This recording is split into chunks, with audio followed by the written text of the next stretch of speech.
오늘 저는 이사야서 45장 21절 22절 말씀을 가지고 오직 하나님만 바라보라, 이와 같은 제목으로 여러분과 함께 하나님의 은혜의 말씀을 나누기 원합니다. 우리는 이 땅에 살면서 자기 혼자 살 수 없습니다. 서로 동행하며 서로 의지하고 서로 돕고 헌신하는 믿음의 삶을 살게 되어 있습니다. 우리는 그러한 인생이 되어서 무엇을 바라봐야 될까요? 오늘 성경은 서로 논의해봐라, 서로 상의해봐라, 진정한 하나님이 누구신가, 진정한 신이 누구신가를 살펴보라고 오늘 성경은 우리에게 말씀해주고 있습니다. 오늘 저와 여러분이 세상의 상황과 환경을 바라보면 늘 넘어지고 자빠지고 또 낙심할 수밖에 없습니다. 그러나 우리가 이 세상의 것을 바라보고 낙심하는 존재가 아니라 하나님을 바라보는 믿음의 존재가 되시기를 주님의 이름으로 축원합니다. 오늘 성경을 통해서 오늘 우리가 무엇을 바라보고 어떻게 삶을 살아야 되는지 오늘 말씀을 통해서 은혜 나누게 합니다. 첫째로 우리는 이 땅에 살면서 우리가 의지하는 것이 무엇인가를 잘 살펴야 됩니다. 가장 먼저 우리가 하나님 앞에 나아갈 때 우리가 세상의 상황이나 환경을 우리가 바라볼 때가 많습니다. 어떤 사람은 사람을 의지합니다. 사람은 완벽하지 않기 때문에 실수하고 넘어질 때도 있습니다. 오해하며 때로는 실망도 주기도 합니다. 어떤 이는 상황이나 환경을 바라보기도 합니다. 그러나 일이 잘 풀리면 기뻐하지만 어려움이 오면 우리가 쉽게 낙심하고 낙담할 때도 있습니다. 그러나 성경은 오늘 우리에게 말씀하시기를 나 외에 다른 신이 없나니 땅끝의 모든 백성아 나를 앙망하라 라고 그렇게 말씀해 주고 계십니다. 한마디로 말하면 하나님 외에 사람은 우리에게 의지할 대상이 될 수 없다고 성경은 말씀해 주셨습니다. 오늘 21절에 나 외에 다른 신이 없다라고 말씀하십니다. 사람은 우리에게 도움을 줄 수 있지요. 그러나 영원한 구원자가 될 수 없음을 성경은 말씀하고 계시다는 것입니다. 때로는 가까운 친척이나 이웃, 친구조차 우리를 뭘 인정하고 오해할 수도 있는 때가 올 수 있다는 거예요. 우리가 신앙생활 하다 보면 교회 안에서 사람과 함께 교제하다 보면 사람을 통해서 오는 잘못된 그러한 오해나 정보를 통하여서 우리도 상처를 받을 때가 너무나 많이 있을 때가 있습니다. 다윗은 늘 사람 때문에 힘들었습니다. 사울 왕은 그를 시기하여 죽이려 했고 심지어 다윗의 아들 압살롬은 아버지를 반역하고 아버지를 죽이고 자신이 왕권을 차지하려고 했었습니다. 그러한 상황과 환경 가운데서 다윗은 시편에 고백하기를 내 영혼아 잠잠히 하나님만 바라라 나의 구원이 그에게서 나오는도다 라고 그렇게 말합니다.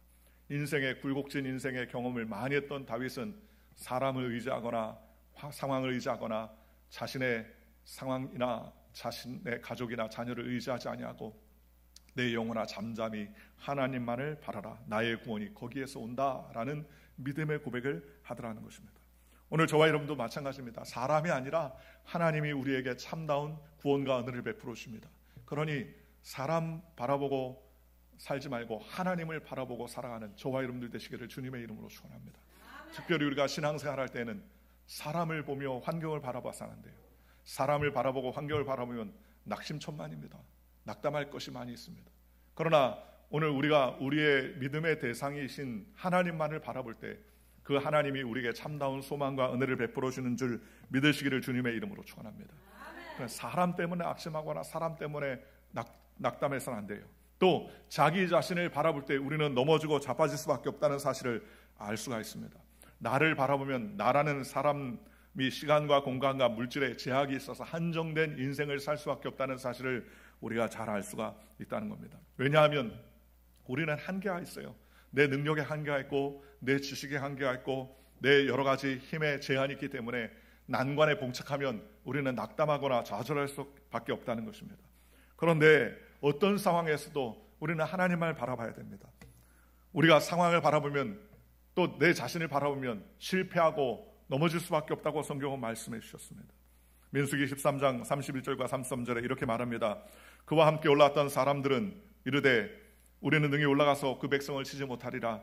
그들은 우리보다 강하니라 하고 이스라엘 자손 앞에서 그 정탐한 땅을 악평하여 이르되 우리가 두루 다니며 정탐한 땅은 그 거주민을 삼키는 땅이요 거기서 본 모든 백성은 신장이 장대한 자들이며 거기서 네피림의 후손인 아낙 자손의 거인들을 보았나니 우리는 스스로 보기에도 메뚜기와 같으니 그들이 보기에도 그와 같을 것이니이다 라고 말했습니다. 12명의 정탐꾼을 세웠습니다. 이 12명은 거저 세운 것이 아닙니다. 각 지파에서 훌륭하고 지혜롭고 리더십 있고 똑똑하며 또 적극적인 그러한 태도로 그 지파들을 대변하는 사람들을 세웠습니다. 그러니 선발된 12명은 내놓아서 어디 하나 빠지는 사람이 아니었습니다. 그런데 그들의 40주야를 가나안 땅을 정탐하고 돌아와서 했던 보고 중에 10명의 보고는 무엇입니까? 우리가 보니까 그 땅에 있는 사람들은 거대한 아낙 자손들의 후손이라.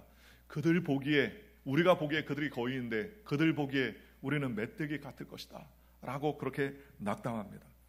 자기를 바라보는 눈, 환경을 바라보고 자기를 바라보고 상황을 바라보고 자기를 바라보니까 그들의 눈에는 자신들은 메뚜기라는 그러한 생각을 지울 수 없었습니다. 옆에 있는 분이니까 저 사람은 최메뚜기, 이 사람은 이메뚜기, 저 사람은 김메뚜기, 다 메뚜기같이 보이는 거예요.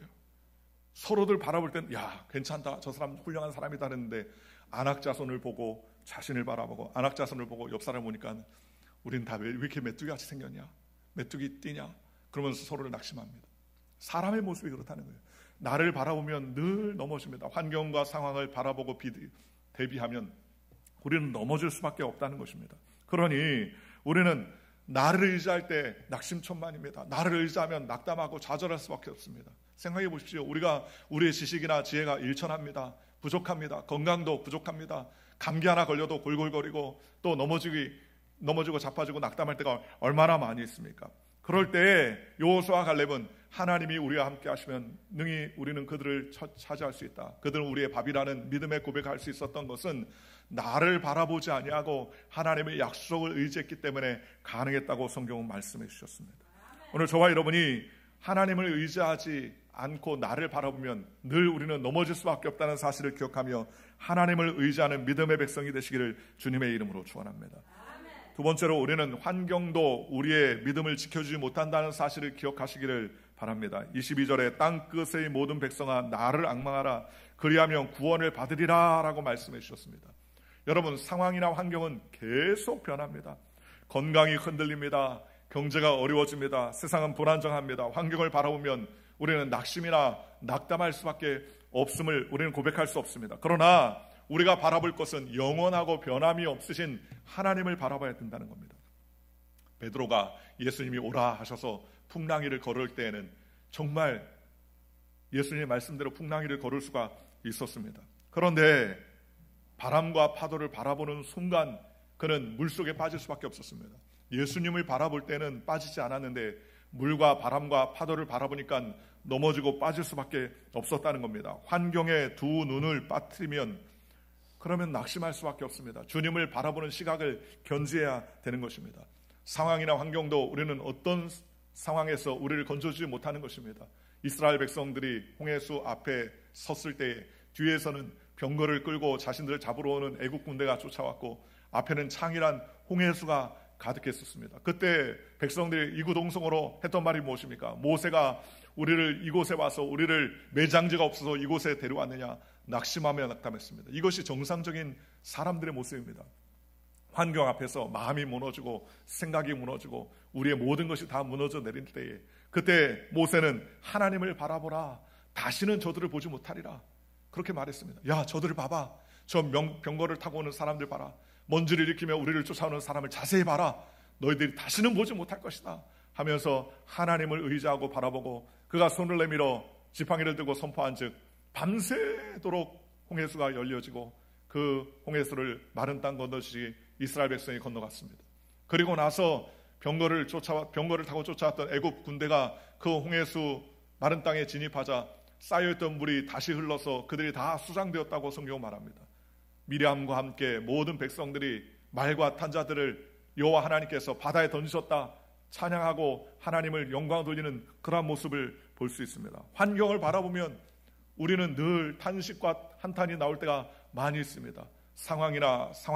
환경을 바라보면 늘 넘어질 때가 얼마나 많이 있습니까? 그러나 환경도 우리의 믿음을 온전히 지켜줄 수 없는 거예요. 상황도 우리의 믿음을 지켜줄 수 없는 것입니다. 우리는 오직 하나님만 의지하고 하나님만을 바라보는 믿음의 백성이 되시기를 주님의 이름으로 축원합니다. 세 번째로 하나님만 바라볼 때 참된 안식이 있어요. 그러니 오늘 우리는 오직 하나님만을 바라야 됩니다. 나를 앙망하라 그리하면 구원을 받으리라 라고 성경은 우리에게 말씀해 주셨습니다. 하나님만 바라볼 때 우리에게 좌절이나 흔들리지 않는 평안과 구원을 하나님께서 베풀어 주신다고 성경은 우리에게 말씀해 주셨습니다. 참된 안식은 상황이 좋아져서 얻어지는 것이 아닙니다.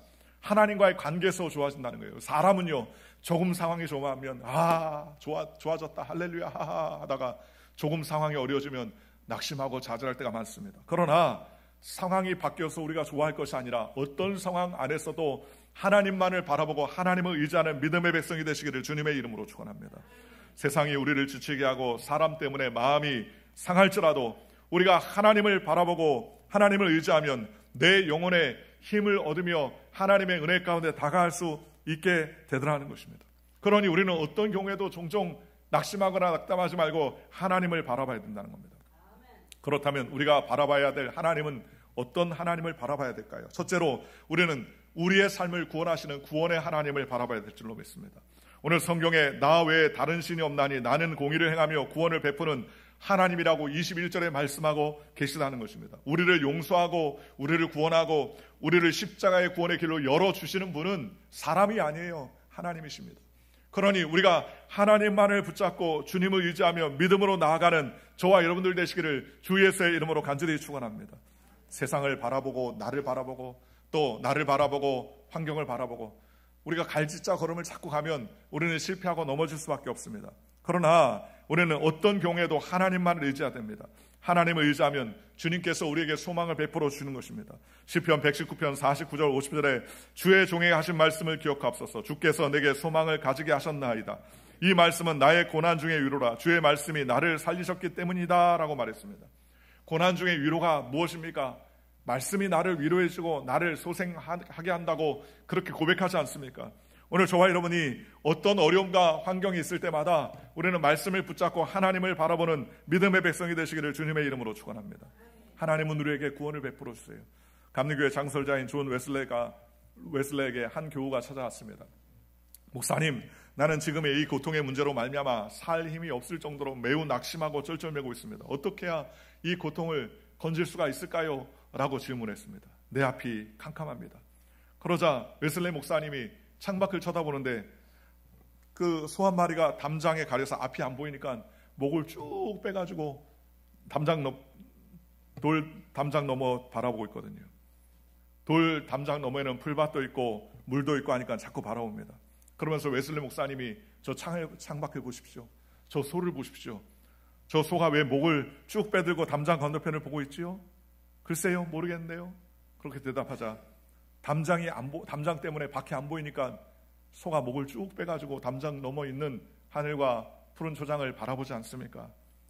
그러니 형제분도 마찬가지입니다. 형제는 지금 근심과 염려와 걱정과 고초로 인하여서 절망이 되어서 담장이 앞에 있으니까 앞이 안 보이는 겁니다. 그러할 때 저 소처럼 목을 쭉 빼밀고 하늘을 바라보세요. 담장 너머를 바라보세요. 담장 너머에 계신 하나님을 의지하세요.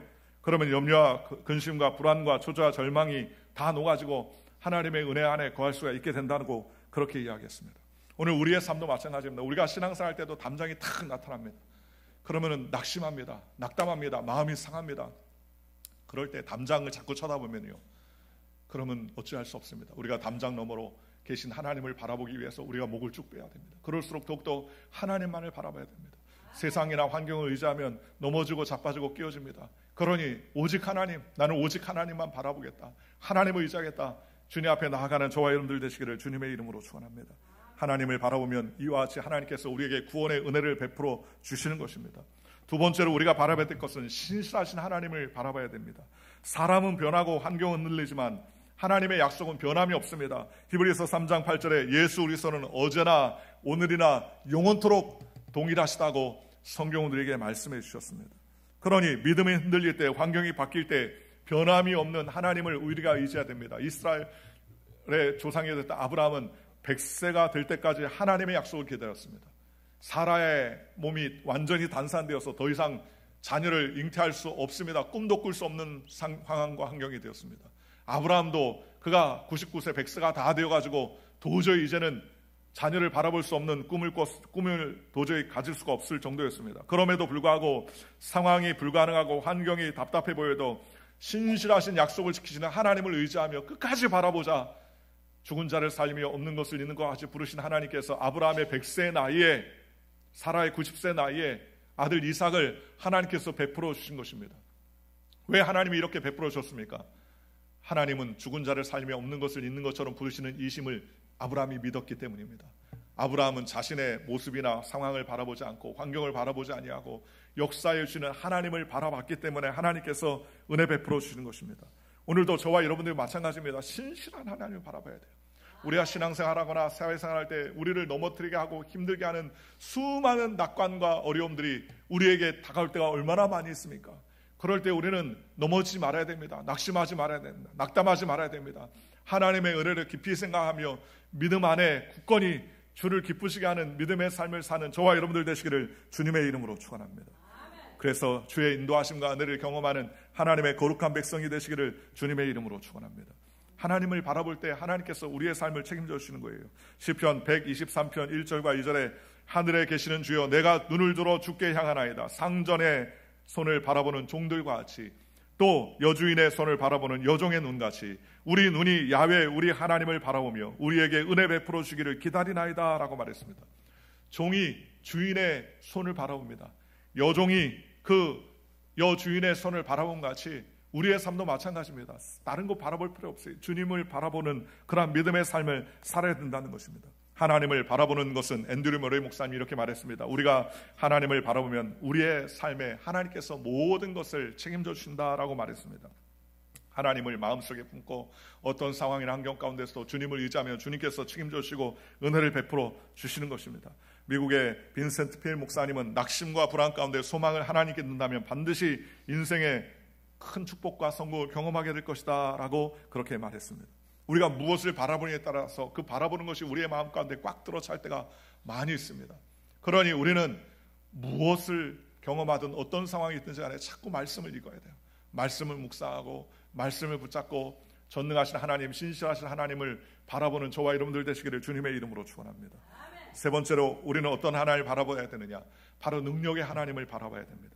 우리의 문제에 눌리는 이유는 하나님보다 문제가 크기 때문입니다. 그렇잖아요. 문제가 눈앞에 다 있으니까 자꾸 문제를 바라보니까 낙심이 되고 문제를 바라보니까 낙담이 되고 문제를 바라보니까 절망이 되고 문제를 바라보니까 소망이 없어지게 되는 것입니다. 그러나 전능하신 하나님은 바다를 가르고 죽은 자를 살리고 없는 것을 있는 것 같이 하신다고 성경은 말했습니다. 예레미야 32장 27절에 나는 야훼요 모든 육체의 하나님이라 내게 능하지 못할 일이 있겠느냐라고 말했습니다. 즉 우리의 시선이 어디 있느냐가 중요한 거예요. 문제를 바라보면 낙심하며 낙담할 수밖에 없지만 문제가 아닌 하나님을 바라보고 주님을 의지하면 주님께서 책임져 주시고 은혜를 베풀어 주신다고 성경은 우리에게 말씀해 주셨다는 것입니다. 그러니 어떤 상황 안에서도 하나님과 은혜 가운데 나아가는 저와 여러분들 되시기를 주님의 이름으로 축원합니다. 유명한 일하죠. 어떤 조종사가 요즘은 제트기가 다 잘 돼 있지만 쌍바퀴를 몰고서 운전을 하는데 보니까는 쥐가 비행기 안에 탔어요. 쥐가 보니까 전선을 갉아먹고 있는 거예요. 조종사가 보니까 야 이거 큰일 났다. 쥐를 보니까는 쥐가 아주 막 전선을 막 갉아먹는데 그 전선이 무슨 전선인지 모르는 거예요. 만약에 그 전선이 끊어지면 비행기에 어떤 오작동이 있을지 누가 알 수 있습니까? 갑자기 엔진에 관련된 전선이 끊어지면 엔진이 멈출 것이요 여러 가지 기관에 문제가 생겨가지고 출하할 수밖에 없다는 생각이 드니까 아찔해졌습니다. 그래서 염려와 걱정이 됩니다. 자꾸 쥐를 쳐다보니까 손짓을 할 수가 없어요. 비행기 안에서 움짝달싹 못하게 됐습니다. 그랬더니 조종사가 생각하기를 더 높은 곳으로 올라가자. 그는 그 즉시 조종란을 가지고 창공을 향해서 더 깊이 더 높이 올라갔습니다. 한참 올라가서 끝까지 올라가는데 보니까 더 이상 쥐가 갉아먹는 소리가 들리지 않아요. 보니까는 산소가 희박하니까 쥐가 혼절을 했어요. 혼절을 해가지고 쥐가 전선을 갉아먹어야 되는데 산소가 부족하니까 끽끽거리다가 쥐가 혼절을 해가지고 죽은 듯 누워있는 거예요. 이때다 싶어서 그는 창공에서 내려와서 무사히 착륙할 수 있었다는 겁니다. 문제를 자꾸 바라보면 낙심하고 낙담하지만 그럴수록 우리는 더 자꾸 하나님을 바라봐야 돼요. 마귀가 우는 사람처럼 두루 다니며 삼키를 찾는다는 거예요. 여러분 마귀는요 우리를 어떻게 하든지 넘어뜨리게 하고 낙심하게 하고 좌절하게 하고 삐지게 하고 또 화나게 하고 열받게 하고 낙심하게 해서 우리의 사명을 놓치게 하는 것입니다. 그럴 때 우리는 어떻게 해야 됩니까? 신실하신 하나님을 바라봐야 돼요. 요셉이 형제들에게 모함을 받아가지고 애굽에 팔려갔습니다. 10년 동안이나 종살이를 하고 그것도 모자라서 나중에는 하지도 않은 일에 모함을 받아가지고 감옥에 3년이나 들어갔어요. 얼마나 억울했겠습니까? 얼마나 원통했겠습니까? 그런데 요셉은 하나님을 바라봤습니다. 하나님을 의지하니까 모든 것을 인내하며 감당할 수 있었습니다. 아마 보통 사람 같으면 하나님, 난 더 이상 하나님 안 믿는다. 어떻게 이럴 수 있나? 나를 그냥 노예로 팔아버리고 내가 그 노예 상황에서 열심히 일을 했는데 내가 이렇게 하지도 않은 일에 모함을 받아가지고 감옥에 들어갈까? 나중에 요셉은 하나님의 은혜로 말미암아 무려 13년 동안의 고통을 잘 견디고 그는 30세 나이에 총리가 됩니다. 만약에 여러분 그가 과거의 문제를 해결하지 못하고 하나님의 신실함을 믿지 못했다면 그가 어찌어찌 총리가 되어서 제일 먼저 보디발을 불렀을 거예요. 너 옛날에 내가 너네 집에서 열심히 일을 하고 그렇게 충성을 했는데 네 아내가 나를 꼬셨었는데 네가 그걸 믿지 못하고 나를 이렇게 학대해? 가만두지 않겠어. 보디발의 아내를 불러다가 너희 나쁜 사람 그러면서 욕하면서 그를 저주하며 자기의 권력으로 그를 아마 가만두지 않았을 것입니다. 그러나 성경 어디에도 요셉이 보디발과 보디발의 아내를 해코지했다는 내용이 없어요. 오히려 형제들을 불러다가 오히려 그들에게 오히려 환대해주고 그의 걱정과 염려 앞에서 그들을 위로해주고 격려해주면서 하나님께서 다 하셨습니다. 형님들을 통해서 나를 이곳에 보내셔서 나를 이곳에 있게 하시고 우리 모든 민족을 구원하시기 위한 하나님의 계획이었습니다 라고 고백했습니다. 즉 어떤 어려움과 환난 가운데서도 하나님을 바라보니까 신실한 하나님을 의지하니까 환경의 어려움도 고난도 역경도 이길 수 있었다는 거예요. 만약에 요셉이 그러한 조그마한 환경과 어려움과 모리애를 이기지 못하고 뛰쳐나갔다면 그는 결코 총리도 될 수 없었으며 아버지의 가족들을 구원할 수도 없었으며 애굽의 모든 환난과 고난도 해결할 수 없는 사람이 되었을 것입니다. 그러나 끝까지 신실하신 하나님, 오늘 저와 여러분이 그 신실하신 하나님을 바라보시기를 주님의 이름으로 축원합니다. 하나님을 바라보고 능력의 하나님을 바라보면 주님께서 우리의 삶을 책임져 주시고 붙잡아 주신다는 것입니다. 그러니 우리의 시선을 문제에 두지 말고 자꾸 하나님만을 바라보고 하나님께 영광 돌리는 믿음의 백성이 되시기를 주님의 이름으로 축원합니다. 히브리서 13장 5절과 8절에 그가 친히 말씀하시기를 내가 결코 너희를 버리지 아니하고 너희를 떠나지 아니하리라 하셨느니라. 그러므로 우리가 담대히 말하되 주는 나를 돕는 이시니 내가 무서워하지 아니하겠노라. 사람이 내게 어찌하리요 하노라 라고 말했습니다. 하나님이 우리와 함께 하시니 하나님이 우리를 책임져 주시고 붙잡아 주시는 것입니다. 그러니 믿음의 주요 온전케 하신 예수를 바라봐야 됩니다. 히브리서 12장 2절에 믿음의 주요 온전케 하신 이인 예수를 바라보자. 그는 그 앞에 있는 기쁨을 위하여 십자가를 참으사 부끄러움을 개의치 아니하시더니 하나님 보좌 우편에 앉으셨느니라 라고 말했습니다. 십자가의 그 부끄러움 생각해 보십시오. 십자가 예수님이 달려 돌아가셨는데 여러분 성화나 조각상 같은 데 보면은 예수님이 조그만한 반바지 차림에 팬티도 입고 이렇게 십자가 달려 돌아가시지만 실제로 십자가 형벌은 팬티도 안 입어요. 온 몸을 다 얻어맞고 피투성이가 난 채로 시체 같은 몸에 정말 거죽처럼 걸려가지고 온몸 실오라기 하나도 걸치지 못하고 수치의 형벌입니다. 그 수치의 형벌을 주님께서는 우리를 위해서 다 감당해 주셨습니다. 왜냐하면 우리를 구원하시고 우리에게 하나님의 축복과 은혜를 주시기 위해서요. 그러니 십자가를 바라보면 무엇을 바라볼 수 있습니까? 저 십자가를 통해서 하나님이 나를 구원하시는구나. 저 십자가를 통해서 하나님께서 나에게 은혜를 베풀어 주시는구나. 아브라함의 축복이 임하고 저주가 사라지는구나. 저 십자가를 통해서 우리에게 부활과 영생과 천국을 꿈꿀 수 있게 주님께서 은혜를 베풀어 주시는구나 라고 말했습니다. 십자가를 바라보면 우리에게 소망이 생기는 겁니다. 어떤 아버지가 초등학교 아들을 데리고 교회에 갔습니다. 교회 예배를 드리고 나서 아버지가 아들에게 물어봤어요. 얘야, 오늘 목사님 말씀에 뭐가 은혜가 됐느냐? 라고 물어봤더니 목사님 말씀은 잘 이해가 안 돼서 무슨 말씀 하는지 못했는데 목사님 서 있는 강대상 뒤에 보니까 십자가가 있는데 십자가가 자기 보니까 더하기 표시로 보이네요. 플러스 더하기 표시로 보이더라는 거예요. 아, 하나님이 함께 하시면 모든 어려움도 하나님께서 능히 이겨주시고 더하게 하시는구나. 힘을 보태주시는구나. 그런 생각이 들었다고 아버지한테 얘기했더니 아버지가 깜짝 놀랐습니다. 다시 십자가를 보니까 정말 더하기 표시가 거기 딱 붙어 있는 거예요. 아, 그래, 하나님은 우리에게 복을 더해 주시는구나. 우리에게 구원을 더해 주시는구나. 소망을 더해 주시는구나. 치료를 더해 주시고 하나님의 축복을 우리에게 더해 주시는구나. 그런 마음의 생각을 하게 되니까 십자가가 다시 보이더라는 겁니다. 오늘 예수님의 형틀의 십자가 형틀을 통하여서 죽으시고 부활하신 알며 우리에게 소망과 꿈과 은혜를 우리에게 베풀어 주셨다는 것입니다. 그러니 우리는 예수님의 십자가를 통해서 부활의 꿈을 꾸고 용서의 꿈을 꾸고 의의 꿈을 꾸고 치료의 꿈을 꾸는 거예요. 그럴 때마다 하나님께서 역사해 주시는 것입니다. 로마서 4장 17절에 그가 믿은 바 하나님은 죽은 자를 살며 없는 것을 있는 것 같이 부르시는 이시다라고 말했습니다. 어떤 상황이나 환경 가운데서도 하나님께서 책임져 주시고 은혜를 베풀어 주시는 믿음의 삶을 살게 되었다고 고백하는 것입니다. 그러므로 능력의 하나님을 우리가 모시기 위해서 어떻게 해야 됩니까? 우리가 자꾸 입술로 고백해야 됩니다. 우리가 하나님을 바라보며 우리의 입술로 우리가 자꾸 믿음으로 고백해야 됩니다. 아유, 하나님 안 보이네.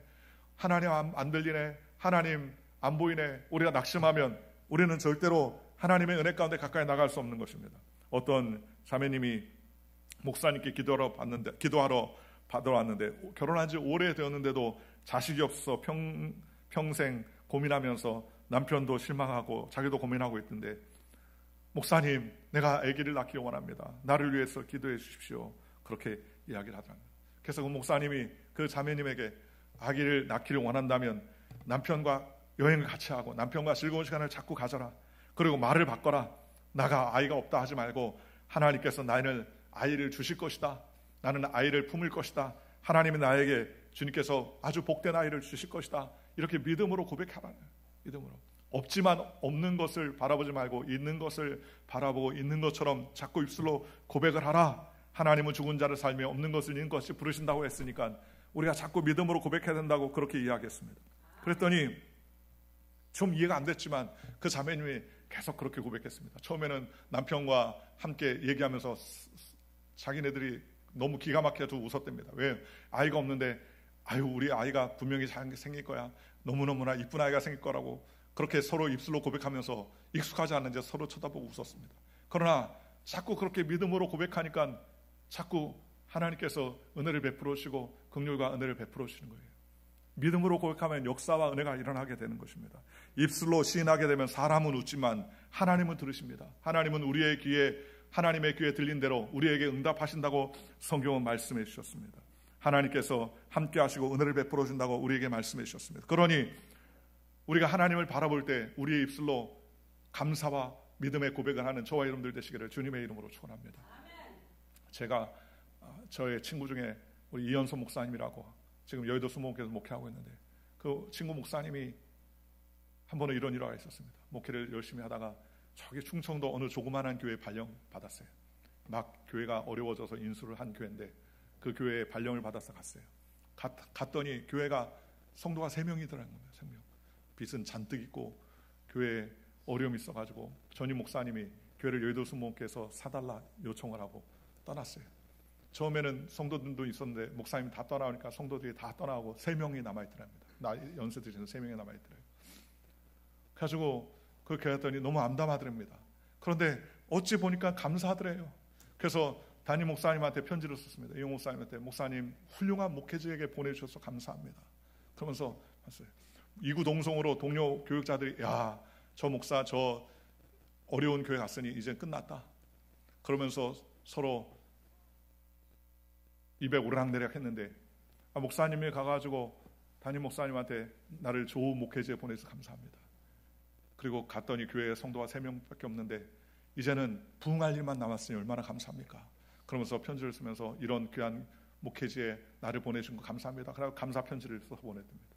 그랬더니 그 편지를 받은 이 목사님이 너무 감동을 받은 거예요. 왜요? 왜 나를 이런 데 보냈습니까? 왜 이렇게 어려운 데 보냈습니까? 하고 낙담하지 아니하고 오히려 감사하는 그 모습을 보고 감동을 받아가지고 그 즉시 재정부 연락을 해가지고 교회 12인승 교회 밴을 사서 보내라. 가지고 15인승 밴을 가지고 사서 보냈어요. 갑자기 교회가 밴이었어요. 목사님이 전 교인들을 태우고서 가족들을 다 데리고서 나들이를 갔었다고 합니다. 15인승이니까 전 교인을 태워도 텅텅 남더라는 거예요. 그러면서 나중에 우리 목회자들에게 그게 화제가 됐어요. 어려운 목회지를 받았는데도 불구하고 거기 가서 낙담하고 낙심하지 아니하고 귀한 목양지를 우리에게 베풀어 준 것 감사하다고, 나를 이곳에 보내 감사하다고 그러니까 목사님이 감동을 받아서 거기에 갔어요. 거기서 몇 년 동안 열심히 봉사하다 또 헌신하다가 부름을 받아가지고 지금은 제주도에 가서 목회를 열심히 하고 있습니다. 우리의 처해진 환경에 자꾸 낙담하면 넘어질 수밖에 없어요.